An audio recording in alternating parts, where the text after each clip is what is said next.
नमस्कार दोस्तों, आपका स्वागत है आपके अपने YouTube channel Vidhi Judicial Academy में। मेरा नाम है Vijendra Verma and I am the director founder of the Vidhi Judicial Academy. We provide coaching for the judicial services exams, and through this video we are trying to reach out to you to provide you full professional exam oriented coaching for the judicial services, and that is free of cost. इन classes में जो videos हम आपको provide करेंगे, we are going to provide you the entire foundation course including all the books, including all the details whether it is required for the prelims or mains or for the guidance for the interview. Means in videos को आपने सिर्फ इतना करना है, sequence में देखना है, playlist को अच्छी तरीके से देखना है। सब्जेक्ट वाइज मिल जाएंगे आपको, CPC, constitution, contract, BNS, BNSS, इन सब की प्लेलिस्ट आपको सीक्वेंस में मिलेगी। इन प्लेलिस्ट को देख करके आपने you have to take the coaching from the scratch. First video से लेके लास्ट वीडियो तक आपने करना है। उन्हीं वीडियोस में आपको गाइड किया गया है कि किस तरीके से आप किसी को कोई सा particular provision, section, sub section उसको प्रीलिम्स के लिए पढ़ना है क्या, मेंस के लिए पढ़ना है क्या, और उसके किस तरीके से नोट्स करने चाहिए, कैसे आपको रिवीजन करना चाहिए। इन्हीं वीडियोस में डिटेल में गाइडेंस आपको मिलेगी। तो प्लीज आपसे ये रिक्वेस्ट है, आप ये ना समझें कि यूट्यूब में फ्री में दिया गया है तो फिर ऐसे ही होगा। ये वो प्रोफेशनल कोर्स है जिसके लिए हम लोग अच्छी खासी हाई फीस लेते आए हैं स्टूडेंट से, लेकिन एक टाइम आता है इंसान को समाज के लिए भी करना चाहिए, और उसी इंटेंशन के साथ में we are providing you the entire course free through the YouTube channel Vidhi Judicial Academy. तो प्लीज हर वीडियो की जो थंबनेल है उसको देख करके आपको आइडिया लग जाएगा कि इसका सब्जेक्ट क्या होने वाला है। कुछ टॉपिक्स ऐसे होते हैं जिनको एक लेक्चर में कवर नहीं किया सकता, तो उसमें लेक्चर नंबर 1, 2, 3 सीक्वेंस से मिलेगा। प्लीज उस तरीके से देख लीजिएगा, और नोट्स आपको अपडेटेड मिलेंगे, उसके लिए कहीं जाने की जरूरत नहीं है। नोट्स का जो लिंक मिलेगा आपको डिस्क्रिप्शन बॉक्स में मिल जाएगा आपको। And thank you very much, wish you all the best. So आज की क्लास हम लोग यहाँ से स्टार्ट करते हैं, ठीक? तो we proceed further now from where we left yesterday. Now we continue from that point itself, and you please come to this is rule 6. Rule 6 says what? This is rule 6. I read it for you because we have to continue उस class को जहां छोड़ा था वहां से connect करने के लिए इतना पढ़ना पड़ेगा। Where in a suit for recovery of money we have explained this, defendant claims to set off against the plaintiff's demand and ascertained sum. We have discussed all this. Now this is what? Legally recoverable amount, and from this itself, this requirement, there is a condition, that next condition is what? That such amount must be legally recoverable. This amount must be legally recoverable. What does it mean? कि if you want to claim set off as a defendant, if you want to claim set off, the amount you are claiming should be legally recoverable. It should not be a means for you to recover those amounts which are not legally recoverable. जो ऐसा नहीं होना चाहिए कि X amount had become now legally not recoverable. Now in the grab of set off you want to recover it. तो basically मैं इसको illustration समझाऊंगा, ज़्यादा अच्छा समझ में आएगा आप लोगों को। ये थर्ड कंडीशन है for claiming the legal set off, that the amount you are claiming for set off must be legally recoverable. And to understand this, please understand this. इस इलस्ट्रेशन से you will get the clear picture. This is A sues B for ₹10,000, fine. Now there is A is claiming 10,000, fine. Now B is also having a promissory note in his favor executed by the A. Legally speaking, A should return him the money to the B, but because the amount, now the time have left, now this is 5 years. See, B an amount due to him on a promissory note executed by A before 5 years.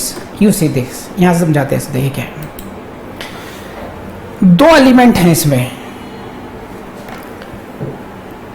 Term क्या है हमारी?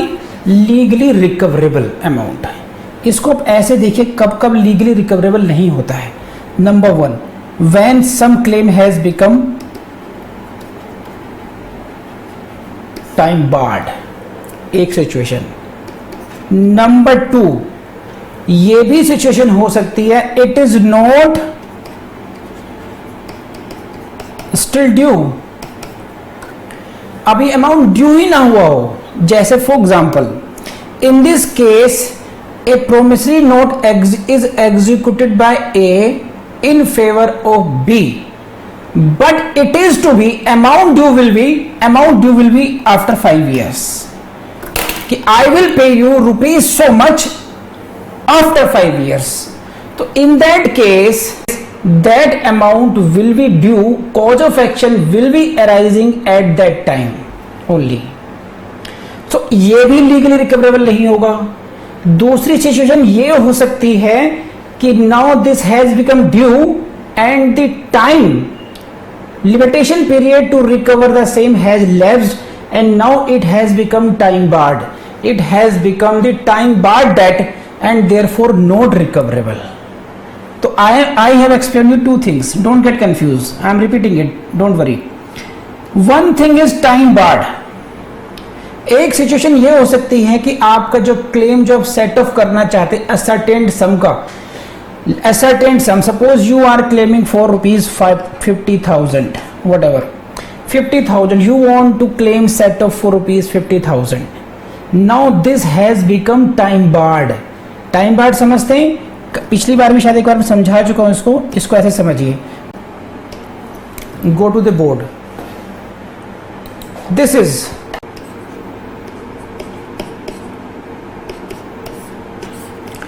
ज्योति gave loan to Anshpriya rupees 50,000 and now she is not returning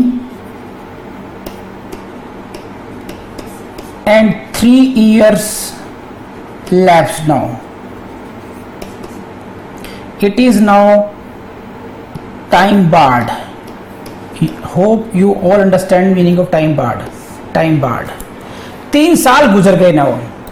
अब ज्योति चाहे भी recovery of money suit दायर करके इस पैसे को मैं कोर्ट के थ्रू वापस ले लूं तो she can not, because now the 3 years जो लिमिटेशन पीरियड होता है that has lapsed.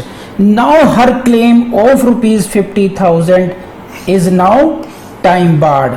You can say it is not legally recoverable. It is not now legally recoverable. So if this sum is not legally recoverable, तो whenever need arise, Jyoti as a defendant cannot claim set off for rupees 50,000 because this is not legally recoverable. उसी तरीके से second इसी में करते हैं हम लोग कि मान लीजिए now she has given the loan Jyoti to अंश प्रिया 50,000 for 5 years. नाउ ये जो इसकी डिमांड पैदा होगी, जो डिमांड प्रूव कर सकती है वो आफ्टर 5 years कर सकती है. सपोज कीजिए 226 में नाउ, तो before 2026 this is not recoverable. ये ड्यू ही 2026 में होगा तो it is again not recoverable. Third situation कौन सी हो सकती है? सब res judicata means there has been a suit between Jyoti and Anshpriya for rupees 50,000 and in which it has been decided that Jyoti has no claim. Now again Jyoti claim set off for rupees 50,000. Now Anshpriya can say, see Madam Jyoti, this issue has already been decided. Now it is barred by the res judicata and it is not legally recoverable. So I hope कि मैंने आपको 3 example दिए हैं. इन तीनों example में जो gist है वो यही है, this should be a recoverable, legally recoverable. If this sum is not legally recoverable you can not claim a legal set off. तो प्लीज लेट मी नो ये बात आपको समझ में आई है नहीं आई. See this illustration. A sues B for rupees 10,000. Fine. Now B says what?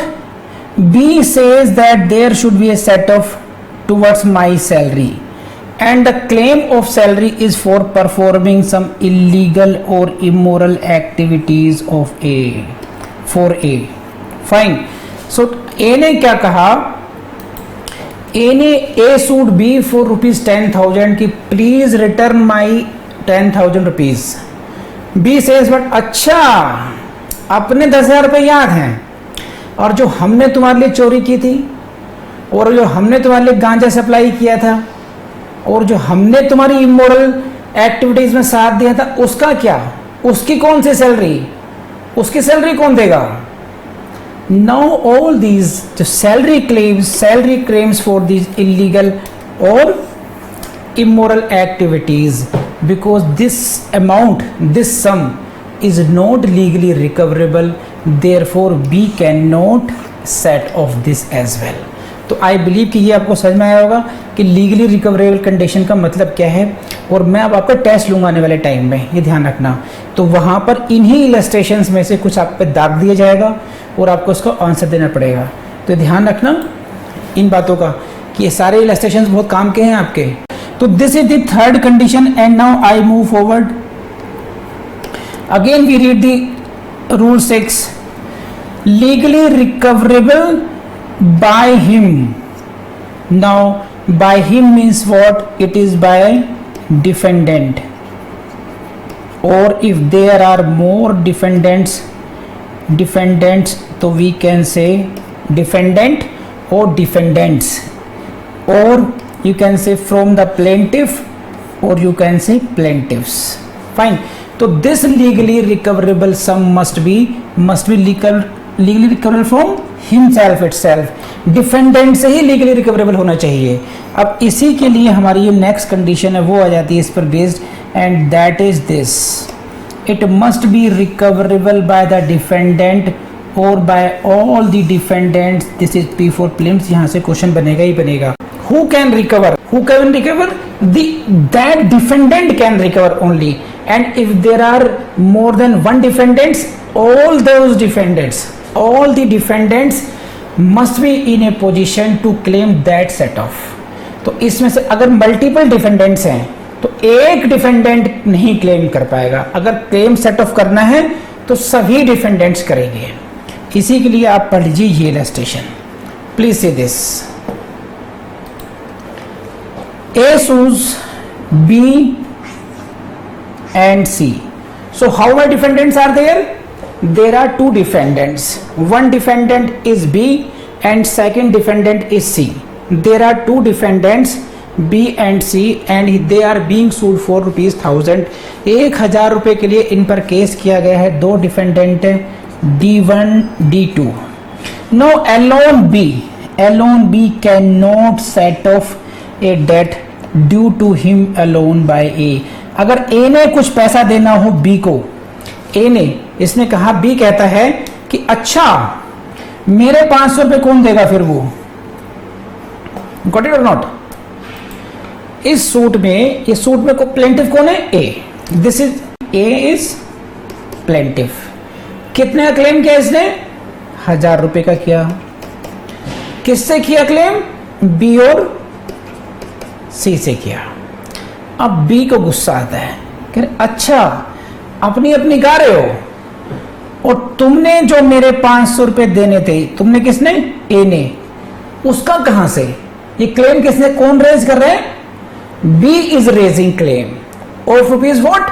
₹500 from whom? From A. So who is B? He is one of the defendants. तो इससे कहा ए से, भाई मेरे 500 रुपए कहां गए? अपने 1,000 रुपए के तुमने हमें वसूल कर दिया, लेकिन व्हाट अबाउट माई 500? तो very smart A will say, look young man, you are the two defendants in this case. You alone cannot set off this amount. If you want to recover that, recover it in other suit then. Legal set off के माध्यम से, rule 6 के माध्यम से you can not set off, because you इधर आप दोनों मांगो B and C, then it can be set off, but B alone can not.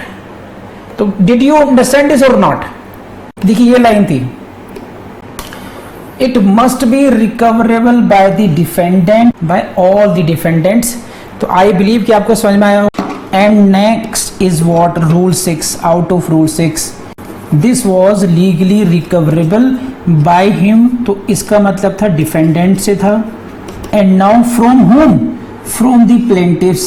तो again same rule will be applicable, meaning thereby that it must be recoverable by the defendant from the plaintiff or from all the plaintiffs. If more than one, if there are more than one plaintiffs, then that set off must be against all the plaintiffs, like in this illustration.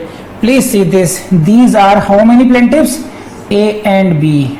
Two plaintiffs against one defendant for rupees 1000. Now C want to set off a debt due to him alone by A. A ने कोई loan देना था C को अकेले को, B को नहीं देना था. Now C wants to set off this. He cannot do because if he will have to claim set off against both of them, not the single person. अगर दो मतलब वन से ज्यादा है, जितने भी प्लेंटिफ है, तो सिंपल सी बात है, अगर सेट ऑफ क्लेम करोगे तो सभी प्लेंटिफ्स के साथ करोगे. अगर मोर द डिफेंडेंट्स हैं तो डिफेंडेंट्स सभी सेट ऑफ क्लेम करेंगे. वो 1:1 नहीं हो सकता इसमें कि हम आपस में सेटल कर लेते हैं, वो ये पॉसिबल नहीं है. तो same rule applicable in case of defendant by the defendant और all defendant against the plaintiff और all the plaintiffs. It should be legally recoverable. Let me know. ये कंडीशन समझ में आई नहीं आई? Now next is what? This is rule 6. Not exceeding pecuniary limits of the jurisdiction of the court. Not exceeding the pecuniary limits of the jurisdiction of the court. It means it must not exceed the pecuniary jurisdiction of the court in which suit is brought. To understand this, इसको समझते हैं इस तरीके से. A sues B, A B को sue करता है for rupees 15,000. ए साहब ने कितने का सूट लाए बी के खिलाफ कि हमारा 15,000 रुपया दे दीजिए. किसने कही बात? ये ई सेज दिस. ठीक. ए ने कहा, बी से कहा, क्या कहा? कि मेरे 15,000 रुपये वापस दो. ऐसे ही दे दें. और हमारे 30,000 कौन देगा? हमारे 30,000 कौन देगा? कह रहे अच्छा, सिंगल प्लेंटिफ है, सिंगल डिफेंडेंट है, ये भी टेक्निकलिटी नहीं हो सकती है. लीगली रिकवरेबल भी है 30,000 रुपये, ये भी सही है. असर्टेन्ड सम है, ये भी सही है. सारी कंडीशंस मीट आउट हो गई. कह रहे हैं अच्छा. फिर जज साहब बोले, कह रहे आपस में लड़ते रहोगे, मेरी भी सुन लोगे कुछ? जज साहब आप क्या कह रहे हो? कि भाई मेरी औकात ही नहीं है ये वाला जो सुनने की, क्योंकि मेरा जुरिस्डिक्शन कितना है? केवल 20,000 रुपये तक का है. मैं मैक्सिमम 20,000 तक के केस को डिसाइड कर सकता हूं. आपस में लड़े जा रहे हैं, हमें कोई पूछ नहीं रहा. घर जाओ अपने वापस. समझे? तो ये भी खेल खेल सकता है. तो this condition also should be satisfied that you should not go beyond the pecuniary limit of the concerned court where the plaintiff has brought his suit. तो got it or not? तो जज साहब को भी रेस्पेक्ट दोगे नहीं दोगे? हाँ है ना? So these are the 6 conditions and 7th पर आ जाइए. Both the parties must fill in the defendant's claim to set off the same character, very important भाई, same character as they fill in the plaintiff suit. ये क्या मामला है? देखिए समझिए तरीके से, मैं गोले घुमाता हूं उसमें. Both the parties, okay, it means plaintiff and defendant. These are the both parties. Both parties. These both parties must fulfill, okay, what fulfill? The same character, means same capacity. कैसा? In the defendants claim to set off, ये कौन सा है हमारा suit number 2 you can say, है ना, मैंने कहा था there are 2 suits within same suit, as they fill in the plaintiff suit, यानी कि plaintiff suit means suit number 1, suit number 1 में जिस कैपेसिटी में है, जिस करेक्टर में है, उसी करेक्टर में दूसरे सूट में होने चाहिए। Their character, their capacity should not changed. अब यहां पर गुड करेक्टर और बैड करेक्टर से मतलब नहीं है कि एक केस में गुड करेक्टर था दूसरे केस में बैड करेक्टर का, ना ना ना, वो नहीं है। यहां का मतलब है सेम कैपेसिटी। अब मैं पहले सेम कैपेसिटी समझा दूं आपको। सेम कैपेसिटी समझते हैं पहले, इसका कॉन्सेप्ट है क्या, करेक्टर का क्या मतलब होता है, सेम करेक्टर का कैपेसिटी का क्या होता है। For example Jyoti madam, Jyoti madam के जो फादर हैं, he is an inspector of police, got it? Now he is the police officer, SHO concerned of the area. Jyoti is apprehended red-handed while committing theft, while snatching purse from the pocket of Madam Navdeep Davla, got it? Now she is a thief. She was arrested and produced before the inspector of police, SHO concerned. अब उनको देखते ही ज्योति खुश हो गई, पापा मैं आ गई चोरी कर गए। पापा क्या बोलेंगे, चुप, right now I am the inspector, I am the SHO concerned, I am not your father. क्या बात कर रहे हो आप मेरे फादर हो, डैड हो, स्वीट डैडू। चुप चुप बैठी रहे, एक तो चोरी करके आई है, ऊपर से डैडी डैडू कर रही है यहाँ पर। मैंने कहा ना, I am SHO here, this is my official capacity, I am sitting here, I am present here not as your father but as a police officer. फिर इंसान वही, अलग अलग रंग बदल रहे हैं इंसान। ये अलग अलग रंग बदलने का मतलब ही अलग अलग कैपेसिटी है। एक ही व्यक्ति ज्योति किसी की बुआ, तो जब ये किसी अपनी भतीजी से बात कर रही है तो किस कैपेसिटी में बात कर रही है, बुआ के रूप में बात कर रही है। अगर अपनी भाभी से बात करेगी तो कैपेसिटी चेंज हो जाएगी, ननंद की कैपेसिटी आ जाएगी। किसी की बहू बनेगी तो बहू की, फिर कभी सास बनेगी तो उसी कैपेसिटी सास की हो जाएगी। तो अलग अलग कैपेसिटी होती है, समझ रहे हैं आप। जैसे अरशान है, अरशान कभी BF की कैपेसिटी में आएगा, कभी बेटे की कैपेसिटी में जाएगा, कभी के स्टूडेंट की कैपेसिटी में आएगा, कभी लोकल डॉन की कैपेसिटी में आ जाएगा। तो वी इन डिफरेंट कैपेसिटीज, तो ये होता है डिफरेंट कैरेक्टर, डिफरेंट कैपेसिटी। तो आई बिलीव कि मैंने आपको बहुत इजी तरीके से कैपेसिटी का कॉन्सेप्ट समझाया है कि we live, we behave different in different capacities. A principal, a person may be a principal, at the same time he is in personal capacity में बात कर सकते हैं आपसे। अगर आप उसी स्कूल में पढ़ते हैं जिसमें आपके फादर प्रिंसिपल हैं तो he is a principal for you while in the school and he is your father at home, so he is dealing with you into different capacities as a father and as a principal। तो are you getting this point और not, please मुझे बताइए। बहुत आम शब्दों में, इससे आसान शब्दों में समझाया नहीं जा सकता था कि कैपेसिटी का मतलब क्या होता है। कैरेक्टर का मतलब यहाँ पे क्या है, same character, they must show in the same character, इसका मतलब क्या है। Then we will take up this issue in legally and technical way. तो यहाँ तक समझ जाइए, मुझे समझ में आया नहीं आया। बहुत डिटेल में पढ़ाया गया है और बहुत टेक्निकली पढ़ाया गया है, बहुत इंपॉर्टेंट है आपके लिए। बस आपसे यही कहूँगा कि अगर ये वीडियो आपको पसंद आए तो अपने दोस्तों से शेयर करना नहीं भूलेंगे आप लोग, लाइक भी कीजिएगा और कमेंट भी कीजिएगा।